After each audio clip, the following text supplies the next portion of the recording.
వేడి వేడి అన్నంలో ఈ పుదీనా పచ్చడి కలిపి తింటే ఆ రుచికి ఇంకేం అవసరం లేదు. హాయ్ అండి, నేను మీ ఫ్లోరా. ఈరోజు పుదీనా పచ్చడి ఎలా చేయాలో చూపించేస్తాను. ముందుగా ఒక ప్యాన్లో 2 టేబుల్ స్పూన్ల నువ్వులు వేసుకొని స్లో ఫ్లేమ్లో బాగా వేయించి పక్కకు పెట్టుకోవాలి. ఇప్పుడు అదే ప్యాన్లోకి 2 టేబుల్ స్పూన్ల ఆయిల్ వేసి ఒక 5-6 పచ్చిమిరపకాయలని బాగా వేయించి పక్కకు పెట్టుకోవాలి.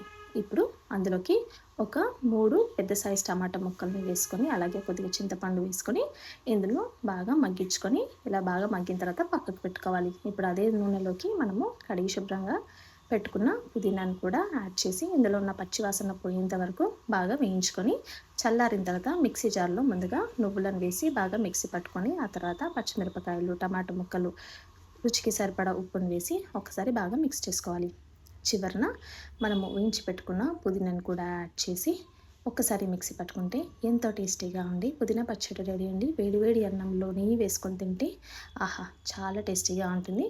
ఇష్టమైతే అందులోకి ఉల్లిపాయ ముక్కలను యాడ్ చేసుకోండి. మీకు కనుక రెసిపీ నచ్చినట్లయితే like, share and subscribe. Thank you.